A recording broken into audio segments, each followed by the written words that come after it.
This is Tim.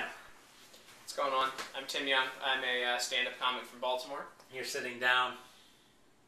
I am. I can do that too. I sit down and tell jokes at the same time. At the same time? That's how I pick up women on the internet. Yeah, and you picked up one of those and she's from Dayton, right? And that's what brings me here. Yes, it's a woman. It's always a woman. Yeah, and it's not from Craigslist, so it's healthy. No, and I actually know the woman, and he's a pretty lucky guy. This is, okay, let's talk about something serious then. But I don't know her in a biblical sense. You know, the Haiti, this is the first time I've ever heard Hillary Clinton use biblical in a sentence. Was this morning. She was talking about Haiti's earthquake. And she said it was in biblical proportions? Biblical proportions. It's pretty bad. And Pat Robertson yesterday, or was it the day before, said that it was the earthquake was caused because Haiti had made a pact with the devil 200 years ago. No, he couldn't have said it the day before. It had to be yesterday. Was it the day? Maybe he saw it coming. Maybe. If Pat Robertson has that power. If he had that power, he does. It was up to him to prevent it. He said that a sinner would win the last election. And then he predicted the earthquake. Wow. Pat Robertson. Maybe you should go work for the TSA so you can figure out who's got bombs in their underwear. Yeah, actually this morning I had a really interesting incident with the TSA. I was in line and they made me take off my hoodie because apparently a hoodie counts as a jacket.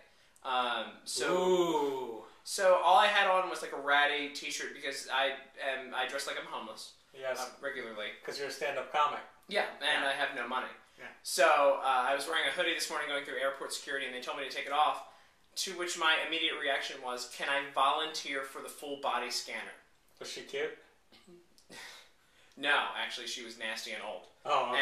And she got very, very angry with me. And do they have full body scanners in Baltimore? Baltimore actually has 4 of the 40 full body scanners in the United States. Wow. So there was one at the... These are the ones that take pictures through your clothes? Yes. Yeah. And I don't care. There's nothing to see. Really, there's nothing to see. That's what she said. So, yeah. And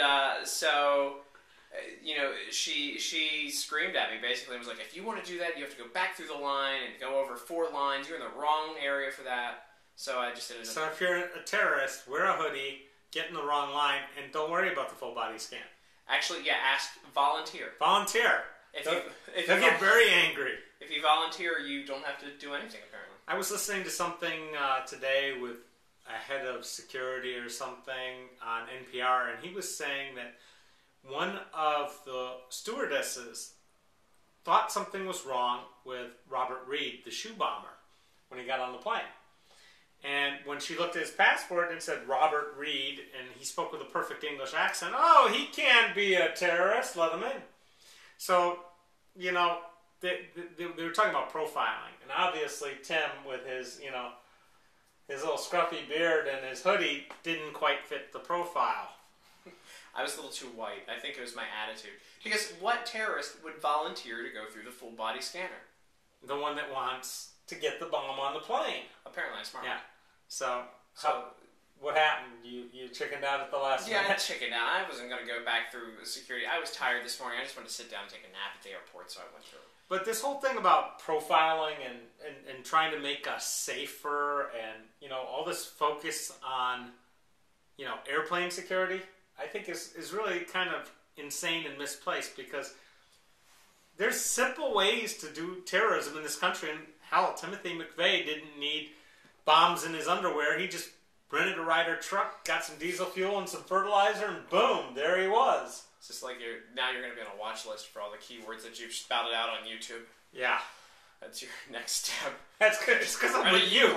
This is the guy with the hoodie who volunteered. Rent a U-Haul and fill it full of fertilizer, and we'll take it downtown. But you fly a lot. I do fly a lot. Do you feel that more secure by all these processes and procedures they go through? And I don't pay attention.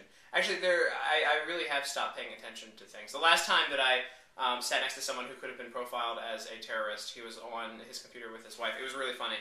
He had he was Skyping his wife. I don't know how to Skype yet. You probably do. Yes, Skype is my friend. Okay, so I don't know how to do that. But he's like Skyping his wife, and he gets up to go. Maybe this is a cultural thing. He gets up to go away to go to the bathroom, and he leaves it on. And I see her like shoveling food into her mouth while he wasn't there. Like no one else was watching.